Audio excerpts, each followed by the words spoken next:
코스피 1만, 이른바 만스피 시대가 온다. 들어보셨나요?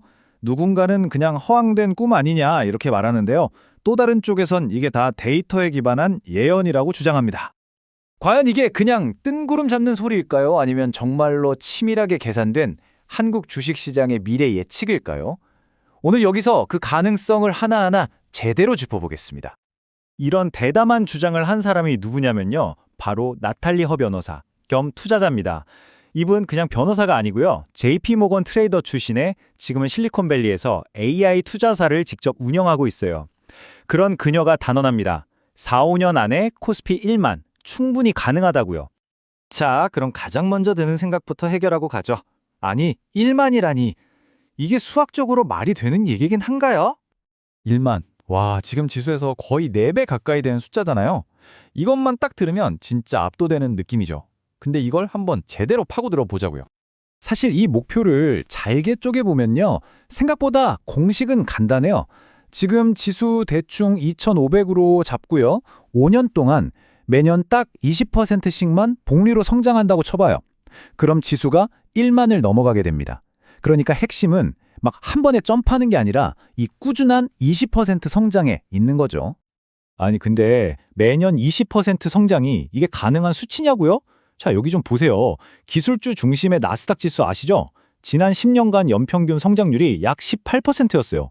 우리가 필요한 20%랑 거의 비슷하죠?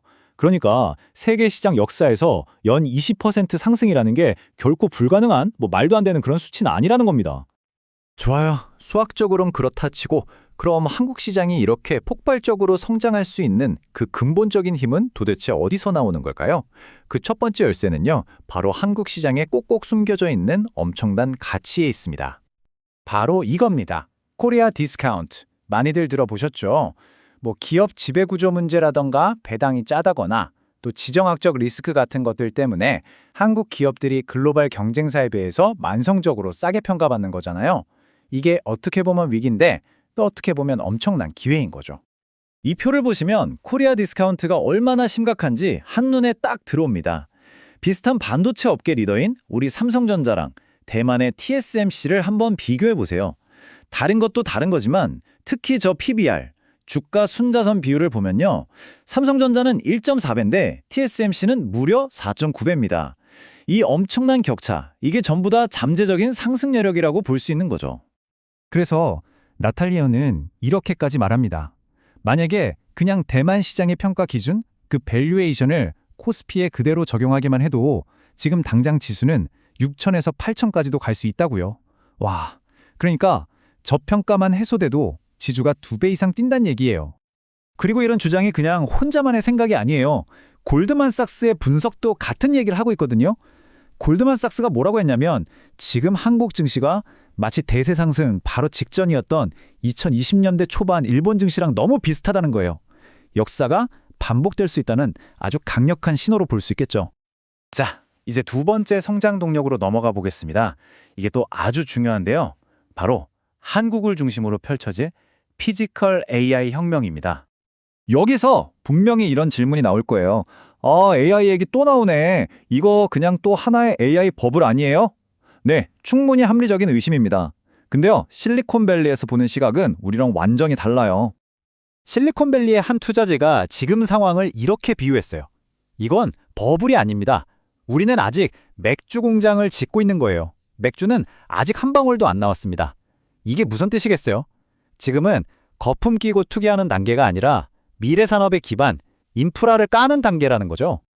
여기서 중요한 건 AI의 두 가지 물결을 구분해서 봐야 한다는 겁니다.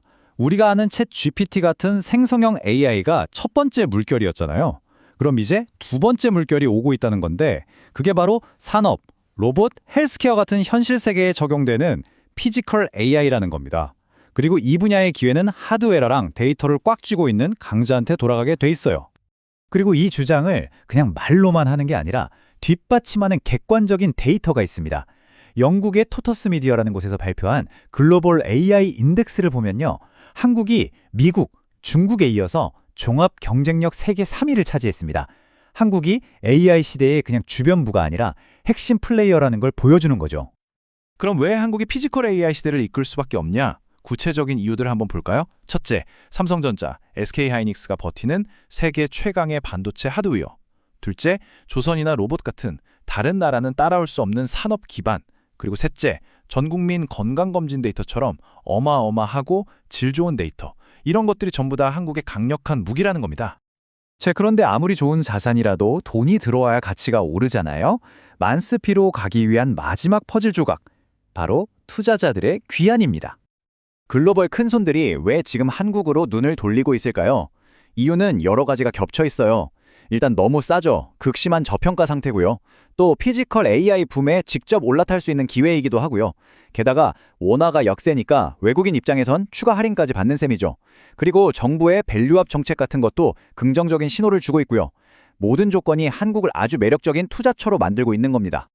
그리고 정말 결정적인 마지막 조각은 바로 우리 국내 투자자들의 복귀입니다. 미국이나 일본 증시가 그랬거든요. 자국민의 돈이 시장의 바닥을 단단하게 받쳐줄 때 비로소 외부 충격에도 흔들리지 않는 안정적인 시장이 만들어지는 겁니다. 자, 그렇다면 이 거대한 시장 변화의 가능성 앞에서 우리는 어떤 전략을 가져가야 할까요? 전문가의 핵심 조언은 의외로 굉장히 단순하고 명료합니다. 바로 분산된 장기적인 지수 투자, 그러니까 코스피 전체에 투자하는 ETF 같은 상품이 가장 간단하면서도 효과적인 전략이라는 거죠. 시장이 길게 봤을 때 우상향할 거라고 믿는다면 그냥 지수 전체를 사는 게 가장 현명한 선택일 수 있다는 이야기입니다.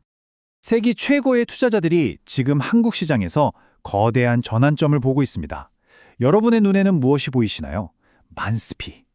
이게 그냥 허황된 꿈일까요? 아니면 우리가 지금부터 준비해야 할 현실일까요?